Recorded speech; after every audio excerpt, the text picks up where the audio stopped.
नमस्कार दोस्तों, प्यारे बच्चों। आज हम समकालीन विश्व राजनीति बुक के चैप्टर फर्स्ट शीत युद्ध के दौर उसके बारे में आज चर्चा करने वाले हैं।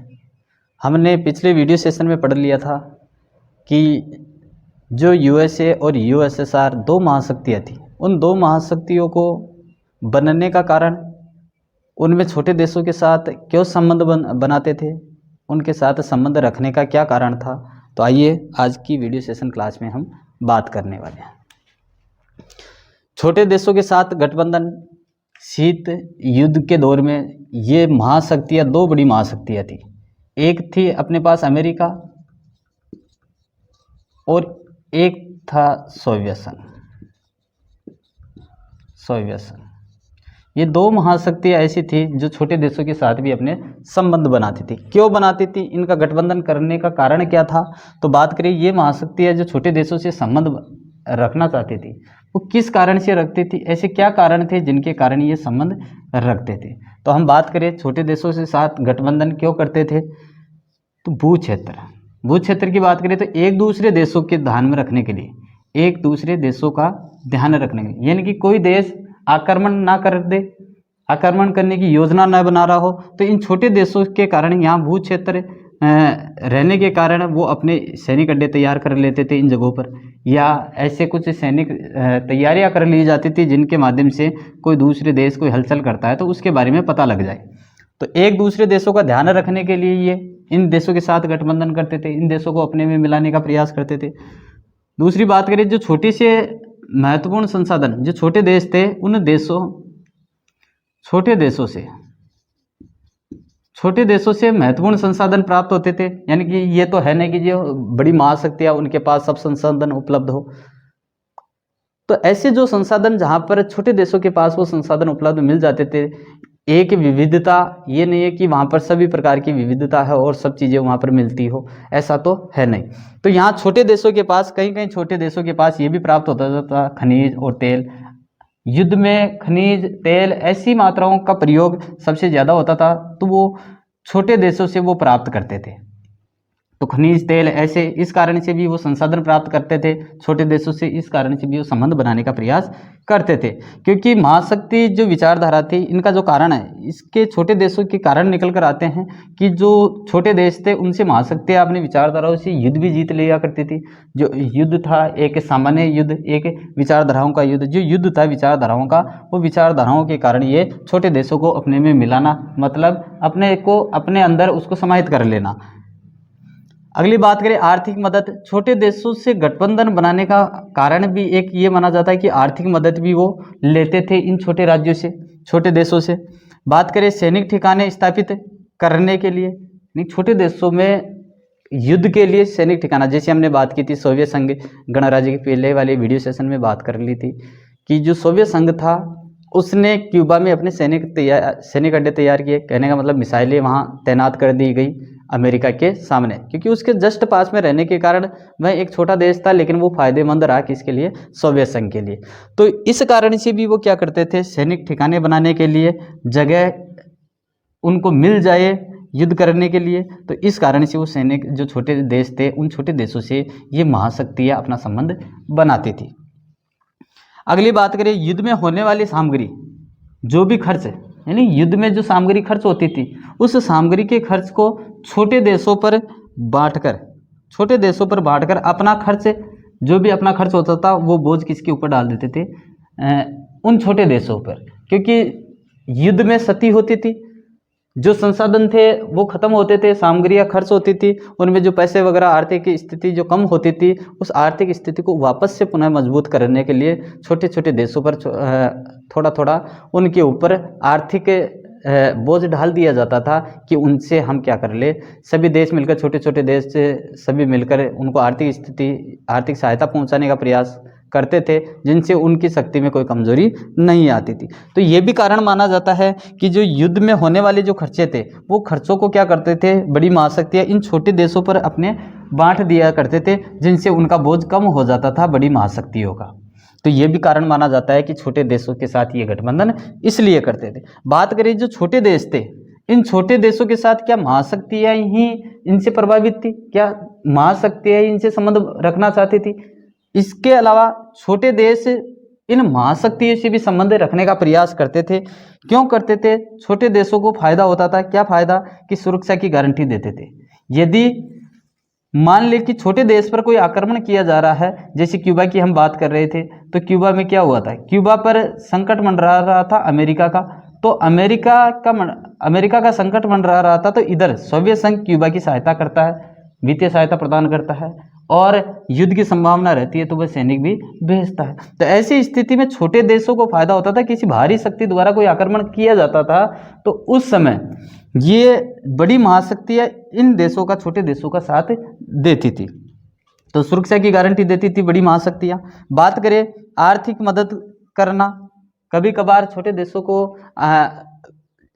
गरीबी के कारण उनको जूझना पड़ता था, तो ये आर्थिक मदद भी, उनकी वित्तीय सहायता भी उनको प्रदान किया करते थे, उनको मदद देते थे, उनको लालच दिया करते थे कि ये आने वाले समय में हमारे को जैसे भू क्षेत्र की कमी या सैनिक अड्डे बनाने के, या छोटे देशों में महत्वपूर्ण संसाधन जो होते हैं उन संसाधनों का उपयोग करने के लिए, तो ये इनसे प्रभावित थी बड़ी महाशक्तियाँ, और ये प्रभावित थे इन महाशक्तियों के प्रति। तो सुरक्षा की गारंटी ये देते थे, छोटे देश निष्पक्ष रहकर अपना कार्य करते थे कि यदि आक्रमण भी होगा तो हम किसकी शरण में चले जाएंगे?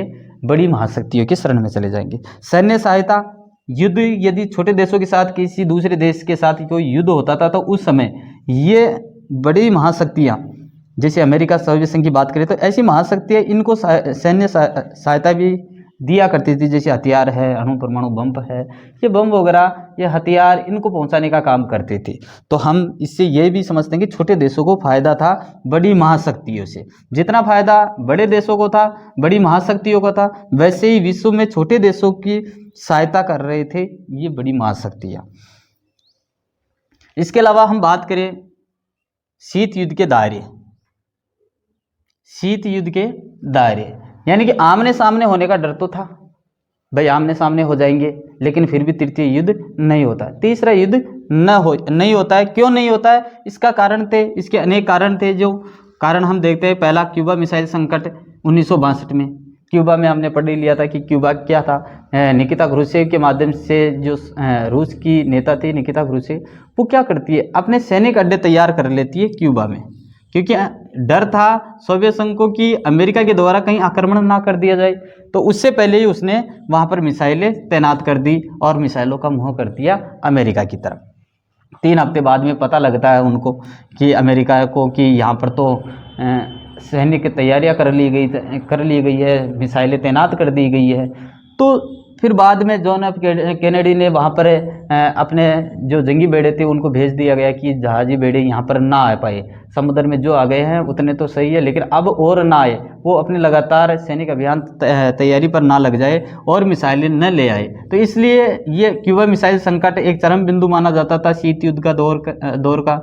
तो युद्ध नहीं हुआ, डर था उनको कि युद्ध हो जाएगा, लेकिन हुआ नहीं। तो ये भी एक कारण माना जा सकता है कि इसके कारण नहीं हो पाता है। बर्लिन की नाकेबंदी की भी बात करें तो 25 मार्च 1948 को बर्लिन की नाकेबंदी की जाती है। बर्लिन की नाकेबंदी कर ली जाती है। क्यों कर ली जाती है बर्लिन की नाकेबंदी? क्योंकि बर्लिन में जो सोवियत संघ था, उस सोवियत संघ द्वारा अमेरिका, ब्रिटिश और फ्रांसीसी जो देश थे, उन देशों के कब्जे में जो भी क्षेत्र थे, उन क्षेत्रों में उनमें जो यात्री जाते थे, उन यात्री यातायात पर प्रतिबंध लगा दिया था सोवियत संघ ने। ये भी एक घटना मानी जाती है कि जो भी इनके कब्जे में जो क्षेत्र थे, अधिकार वाले क्षेत्र थे, उन अधिकार क्षेत्र वालों में यात्री यातायात पर प्रतिबंध लगा दिया। तो सोवियत संघ का कारण माना जाता है कि ये युद्ध नहीं होता है। दोनों देश आपस में समझ रहे थे कि कैसे भी कर करा के इस युद्ध को क्या करना है, खत्म करना है, क्योंकि डर था यदि तीसरा विश्व युद्ध होगा तो ना तो आप बचेंगे, ना मैं बचूंगा, ना ही वो और कोई विश्व में बचेगा। तीसरा माने कोरिया संकट भी एक इसी का उदाहरण माना जाता है। इसके प्रमुख कारण माने जाते हैं कि युद्ध हो जाएगा। 1950 में भी लगता है कि युद्ध होने की संभावना है, क्योंकि उत्तरी कोरिया और दक्षिण कोरिया की बात करें तो यहाँ ऐसे ही संघर्ष चल रहे थे, जन संघर्ष चल रहे थे। तो इस संघर्ष से भी ये लग रहा था कि कहीं युद्ध ना हो जाए, ऐसी स्थिति ना हो जाए। यहाँ पर भी अपन ने देखा कि क्यूबा में चरम बिंदु था, कहीं युद्ध ना हो जाए। बर्लिन की दीवार की नाकेबंदी हुई, उस समय भी हमने देखा कि जो ये अमेरिका, ब्रिटिश और फ्रांसीसी, ये कहीं ना कहीं कोई आक्रमण ना कर दे, कोई युद्ध ना हो जाए। तो ऐसे उस समय ये लग रहा था कि कोई युद्ध हो जाएगा, लेकिन फिर भी नहीं होता है। कांगो की बात करें 1960 के, तो जुलाई 1960 से लेकर जनवरी 1963 तक एक संघर्ष चलता है मध्य अफ्रीका में। तो उस समय भी इस कांगो के 1960 में भी ये लगता है कि यहाँ तीसरा विश्व युद्ध होने वाला है, आमने सामने होने का डर है। तो ऐसी स्थिति कांगो के 1960 में भी पता लगती है। बात करें इसके साथ साथ शीत युद्ध के दायरे में कि इसके प्रमुख कारण क्या थे जो युद्ध नहीं हुआ। लेकिन कोई युद्ध नहीं हुआ था, और ये युद्ध क्यों नहीं हुआ, इसके प्रमुख कारण ये तो थे। इनके साथ साथ ये परमाणु संधि भी मानी जाती है। कैसे मानी जाती है कि परमाणु परीक्षण एक प्रतिबंध संधि पर हस्ताक्षर हुए 5 अगस्त 1963 को। 5 अगस्त 1963 को परमाणु परीक्षण प्रतिबंध संधि पर हस्ताक्षर होते हैं। LTBT इसको कहते हैं लिमिटेड टेस्ट बैन ट्रीटी।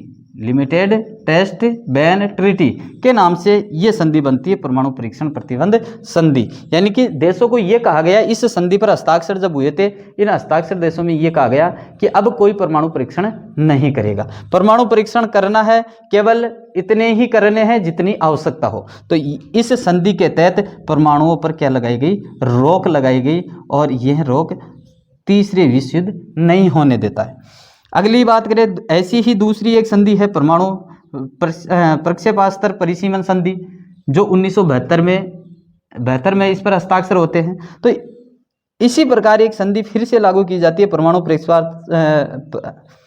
प्रक्षेपास्त्र परिसीमन संधि। इस पर भी ये होता है कि जो विश्व में परमाणु शक्ति थी, उस परमाणु शक्ति को बढ़ाना न बढ़ाना, परमाणु शक्तियों को कम करना, जो भी परमाणु शक्ति थे उन परमाणु शक्तियों को कम करना, जो भी परमाणु शक्तियां थी उन शक्तियों पर रोक लगाने का काम करना। एक तो ये कि रोक होगी तो ये आपस में युद्ध नहीं कर पाएंगे। परमाणु शक्तियों पर रोक लगाना और उन पर अंकुश लगाना कि कहीं कोई मनमर्जी के आधार पर कोई परमाणु परीक्षण ना कर सके। तो ऐसी स्थितियों पर यहाँ पर अंकुश लगाया जाता है, रोकने के उपाय किए जाते हैं। ये था अपना परमाणु प्रक्षेपास्त्र परिसीमन संधि 1972। परमाणुओं पर रोक लगाना, उसकी शक्ति पर रोक लगाना, जो भी यानी कि ज़्यादा से ज़्यादा ये ना बढ़ा पाए, परमाणु हथियारों का प्रयोग नहीं कर सके, इसके लिए उन्होंने अंकुश लगाया। अगली बात करें परमाणु अप्रसार संधि NPT 1 जुलाई 1968 को, इस पर क्या होते हैं, हस्ताक्षर होते हैं। परमाणु अप्रसार यानी कि परमाणु थे उन परमाणुओं को कोई बढ़ाए नहीं, प्रसार ना करे, ज़्यादा से ज़्यादा संख्या में ना बन पाए, इसलिए इन देशों ने मिलकर 1 जुलाई 1968 को परमाणु अप्रसार संधि के नाम से हस्ताक्षर किए गए। परमाणु परीक्षण प्रतिबंध संधि LTBT 5 अगस्त 1963 को लागू की गई, और इसमें जो अमेरिका, फ्रांस, ब्रिटेन थे, इन्होंने मिलकर एक मास्को में हस्ताक्षर किए। और इसी से ये पता लगता है कि ये संधियाँ इतनी महत्वपूर्ण थी जिनके कारण ये युद्ध नहीं हो पाया। 1945 का शीत युद्ध का दौर तो चला, लेकिन एक रक्त रंजित युद्ध नहीं हुआ। 1945 से 1991 तक द्वितीय विश्व युद्ध के बाद में शीत युद्ध का दौर शुरू होता है। और ये दौर ऐसे लग रहा था कि कहीं इन 1945 से लेकर 1991 तक की बात करें तो इनके बीच में ऐसी अनेक समस्या आई जिनके कारण ये लगा कि हाँ, वास्तव में कभी तीसरा विश्व युद्ध हो जाएगा, लेकिन हुआ नहीं। क्यों नहीं हुआ, ये संधियां माने। इन संधियों के अलावा और भी संधियां हुई जिनको रोकने का प्रयास किया गया कि ये कहीं ना कहीं ये दोनों महाशक्तियां रुकी रहे और तीसरा विश्व युद्ध न हो। तो चलिए अगले वीडियो सेशन में हम बात करेंगे इसी से संबंधित अगला भाग हमारा 2 ध्रुवीय विश्व का उदय और एक नई महाशक्ति का उदय होता है जो इन दोनों ही गुट से अलग रहने का प्रयास रखती है, गुट निरपेक्षता, जो किसी भी गुट में शामिल नहीं होती। तो उस पर चर्चा करेंगे। उससे पहले आपको स्क्रीनशॉट लेना है तो वो ले लीजिएगा, जिससे आपको नोट्स बनाने में और भी सरलता रहे। जय हिंद, जय भारत।